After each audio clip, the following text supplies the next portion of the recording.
함께 말씀 읽겠습니다. 오늘 함께 읽을 말씀은 사도행전 15장입니다. 15장 5절부터 11절 말씀을 제가 읽어보겠습니다. 그때 원래는 바리새파에 속해 있다가 신도가 된 사람들 몇이 일어서서 이방인이라 할지라도 신도가 된 이상 모세의 가르침대로 할례를 받고 유대인의 관습과 의식을 빠짐없이 다 지켜야 한다고 주장하였다. 사도들과 교회 장로들은 이 문제를 결정하고자 회의를 열었다. 토의가 끝없이 거듭되자 베드로가 일어서서 말하였다. 형제 여러분, 하나님께서는 이방 사람들에게 복음을 전하여 믿음을 갖게 하려고 오래전에 여러분 가운데서 나를 가려 뽑으신 줄을 다 알고 계실 것입니다. 인간의 마음을 환하게 알고 계시는 하나님께서는 이방인들도 받아들이고 계시다는 것을 알게 하시려고 우리들에게 주셨던 것과 똑같이 그들에게도 성령을 주셨습니다. 하나님께서는 그들과 우리 사이에 아무런 차별도 두지 않으셨고 우리들에게 하셨던 것과 똑같이 그들도 믿음으로 깨끗함을 받게 하셨습니다. 그런데 지금 여러분은 어째서 우리 조상들이나 우리가 다 질 수 없었던 무거운 짐을 그들에게 지워서 하나님께서 하신 일을 마음대로 뜯어 고치려 듭니까? 여러분은 주 예수께서 값없이 주시는 은혜로 모든 사람을 똑같이 구원하신다는 것을 믿지 않습니까? 아멘. 오늘 말씀 주제는 인간의 마음을 환하게 알고 계시는 이라는 주제로 말씀을 전하겠습니다. 전 시간에 이야기했던 것과 마찬가지로 바울과 바나바는 안디옥과 이고니온에서 복음을 전했습니다. 바울과 바나바가 그렇게 복음을 전할 때 하나님께서는 어떻게 그들을 인도하셨는지, 또한 어떤 기적을 보여주셨는지, 또한 어떤 사람들이 그렇게 복음을 믿게 되었는지 보고를 했습니다. 많은 사도들이 기뻐했습니다. 그리고 같은 성도들도 즐거워했습니다. 다만 이 이야기를 듣고 나서 그 사람들에게 또 다른 언지를 주려는 사람들이 있었습니다. 바로 원래는 바리새인이었다가 예수님을 영접을 하게 된 사람들이었습니다. 바울은 예수님을 영접한 바리새인 중에 한 사람이었지만 또 다른 바리새인은 이렇게 이야기합니다. 아니, 그 사람들이 예수님을 믿게 된다면 그들도 당연히 아브라함 자손 아닙니까? 그렇다면 율법을 당연히 행해야지요. 그게 무슨 말씀이십니까? 그 사람들은 이방인입니다. 우리와 같이 율법을 행하지 않았어요. 이 사람들 지금 말하는 것 좀 보시게, 아니 하나님이 그 사람들을 택해서 그러면은 그 사람들도 다시 율법을 행할 수 있는 하나님의 백성 아니야? 여러 가지 언쟁이 오고 갑니다. 결국 이 언쟁이 끝나지 않자 베드로가 중재하면서 나섭니다.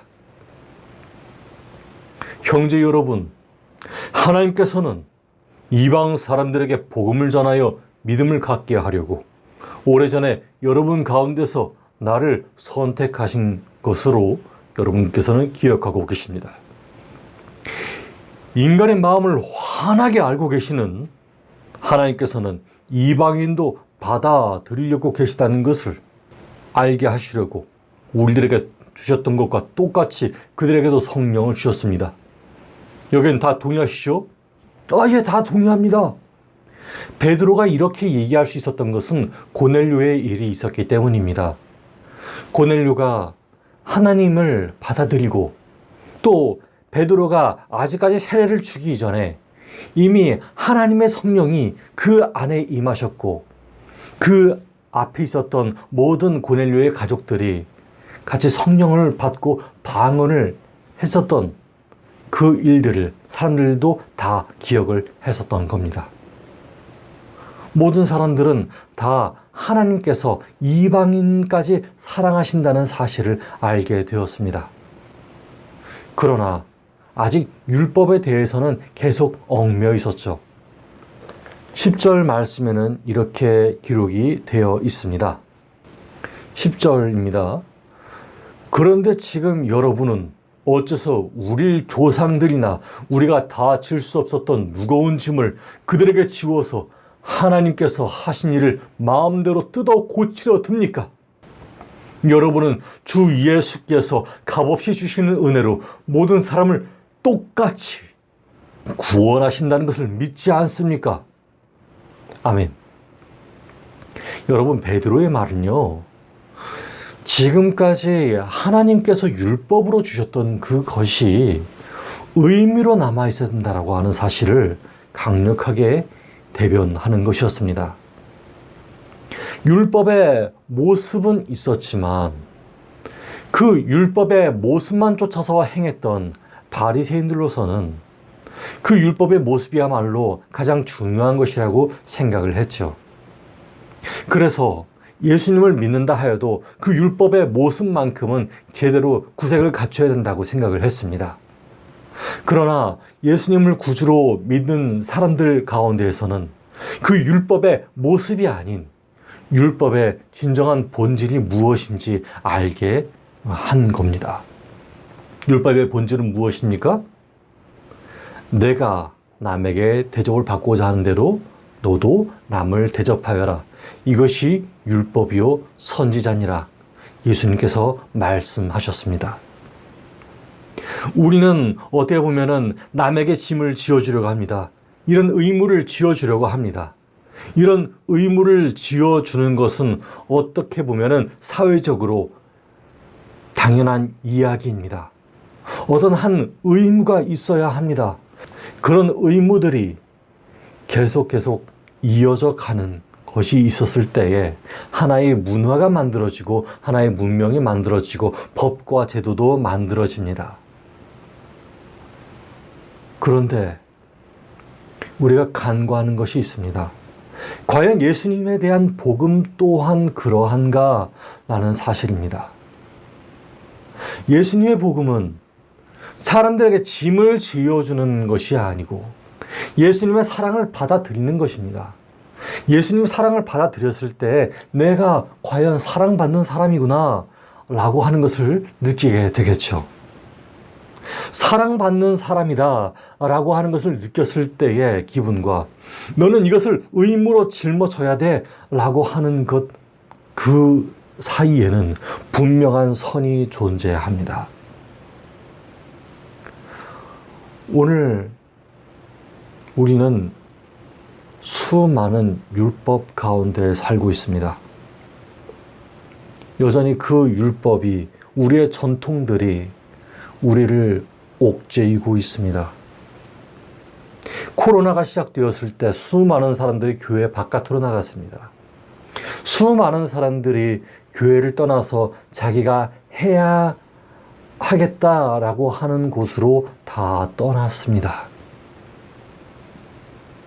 저는 그때 무엇을 발견했을까요? 아, 교회라는 곳이 있어야 되는구나 라고 하는 생각보다는 결국엔 이게 드러날 수밖에 없구나라는 생각이 들었습니다. 사람들 마음속에 있던 그 생각들, 붙잡아 두고 있던 그 생각들, 의무만으로만 꽁꽁 묶여있던 그 생각들이 코로나가 터지고 나면서 와해되어 버렸습니다. 그들 안에 사랑이 있었느냐? 여러분, 너무나 안타깝게도 그들 가운데에서는 의무 때문에 옥죄어져 버린 상처받은 마음이 거기에 있었습니다. 상처받은 마음으로는, 의무만으로는 할 수는 없습니다. 계속 의무를 강조할 때 우리에게 남아있는 것은 좌절과 낭망뿐입니다. 여러분, 우리는 어떤 상태로 살아야 합니까? 율법이라는 의무 상태로 살아야 합니까? 아니면은 예수 그리스도를 믿는 사랑 안의 상태로 살아야 합니까? 오늘 하나님께서는 우리에게 사랑을 먼저 주시는 분이십니까? 아니면은 의무를 먼저 주시는 분이십니까? 저는 매 순간마다 하나님에 대한 사랑을 전파하려고 할 때 이런 의문이 들었습니다. 내 안에 하나님 사랑이 있는가? 내가 과연 예수님을 전하고 싶은 마음이 있는가? 예수님이 정말로 내 안에서 기뻐하는 사람인가? 난 예수님 왜 전하지? 진짜 내 마음속에서 막 끌어나오면서 나 진짜 예수님 너무 좋아서 여러분 한번 만나보셔야 돼요. 이런 마음이 터져 나오는가? 질문했습니다. 그런 질문했을 때 어떻게 되었을까요? 그런 질문을 했을 때 전도가 안 됐습니다. 전도가 안 됐어요. 내 안에서 예수님의 사랑으로 터져 나오는가? 질문을 했는데 전도가 안 됐어요. 이게 무슨 말입니까? 전도도 의무로 할 때가 있고 사랑으로 할 때가 있단 말입니다. 여러분, 바나바와 바울이 어떻게 전도하였는지 여러분들은 알고 계실 겁니다. 그 안에서 솟아나는 열정과 뜨거운 마음으로, 하나님에 대한 사랑으로 그렇게 전도를 하였습니다. 다른 사람에게 인정을 받고자 하는 것이 아니고, 목사님이 시켜서 하는 것이 아니고, 내 안에서 진짜 하나님께서 기뻐하시는 사랑과 하나님께서 즐거워하시는 그런 평안이 흘러넘쳐서 저 사람들에게 하나님의 복음을 전하지 않고서는 내 마음이 감당하지 못해서 전한 것이 아닙니까? 그렇다면 오늘 우리들도 그런 마음을 먼저 달라고 얘기해야 되는 것이 아닐까요? 의무를 먼저 속행하기 전에 하나님께서 그런 마음을 먼저 주셔야 하는 것이 아닐까요? 교회 일들이 너무나 많습니다. 교회 해야 될 사역들이 너무나 많아요. 그런데 그것 때문에 우리 안에 껍데기 신앙뿐이 없는데, 이 껍데기 신앙 가지고 복음 전도를 한다고 하면 도대체 우리는 무엇을 전하는 것입니까? 저는 여러분들이 다시 기초로 돌아왔으면 좋겠습니다. 하나님의 마음을 사람의 마음을 가장 잘 아시는 하나님께서 여러분의 마음 가운데에 있는 것을 알지 못하시겠습니까? 저 안에 있는 마음을 잘 알지 못하시겠습니까? 교회 일은 중요하다고 여겨집니다. 교회 사역도 중요하고요. 교회에 들어가는 시스템도 중요하고요. 교회 관리도 중요합니다. 그러나 가장 먼저 필요한 것은 우리 안에 진짜 예수 그리스도로 충만한가입니다. 예수님으로 먼저 충만하시기 바랍니다. 아무래도 우리 교회는 예수님으로 충만한 것을 먼저 구하게 될지 모르겠습니다. 앞으로 우리 교회의 목표는 예수 그리스도로 충만한 것이 우선시 되어서 누군가를 일을 시킬 때에 예수 그리스도로 충만하지 않으면, 성령으로 충만하지 않으면 일을 시키지 못할 지경에 이를지도 모릅니다. 왜냐하면 그것이 바른 것이기 때문입니다. 여러분,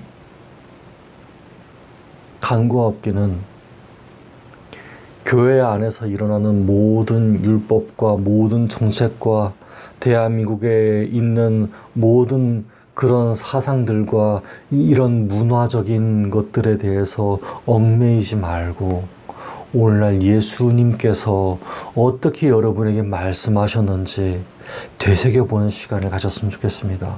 복음서를 읽고요. 마태복음, 마가복음, 누가복음, 요한복음 읽고요. 예수님께서 어떻게 하셨는지 좀 읽어보고요. 그리고 예수님께서 내 안에 살아계셔서 내 안에 역사해 달라고 그렇게 성령 충만함을 좀 구해 봤으면 좋겠습니다. 교회의 시작은 큰 프로그램, 수많은 사람들 열심히 하는 전도에 있는 것이 아니고 내 안에 과연 예수 그리스도께서 들어와 계시는가에 있습니다. 함께 기도하겠습니다. 하나님 아버지, 오늘날 우리를 교회로 세우셨습니다. 교회로 세우셨을 때에 우리의 마음속에 정말 예수 그리스도의 복음이 충만한가, 진정으로 그것이 샘솟는가에 대해서 질문합니다. 하나님, 우리가 껍데기 신앙을 갖지 않도록 도와주시옵소서. 껍데기 신앙으로 살지 않도록 도와주시옵소서. 우리는 매 순간마다 껍데기 신앙을 너무나 내세웠습니다. 껍데기 신앙도 괜찮다. 그냥 교회 일 해라. 교회 일 하면 하나님께서 복 주신다. 교회 일 하면은 하나님께서 알아서 하시겠지. 그렇게 배워왔습니다. 그러나 하나님, 이제는 거기서 그만하기 원합니다. 껍데기 신앙으로 사는 삶이 아니고, 껍데기 신앙으로 사는 삶이 아니고 진정으로 진국인 삶을 살기 원합니다. 내 안에 예수 그리스도의 사랑이 충만하게 넘치기를 바랍니다. 하나님, 지금까지 우리의 세대는 속도를 위해서 살아갔습니다. 빨리 성장하고, 빨리 채워지고, 빨리 많아지고, 다른 사람 보기에 가장 멋진 모습이 되려고 그렇게 행동해왔던 것을 하나님 기억하십니다. 아버지 하나님, 이제 우리가 그렇게 살지 않기를 원합니다. 하나님 도와주시옵소서. 하나님 안에서 솔직한 삶, 하나님 안에서 구별된 삶 살기 원합니다. 오늘날 우리를 찾아오셔서 우리가 새 삶을 살 수 있도록 허락하여 주시옵소서. 새 인생 살 수 있도록 허락하여 주시옵소서. 살아계신 예수 그리스도 이름으로 기도드렸습니다. 아멘.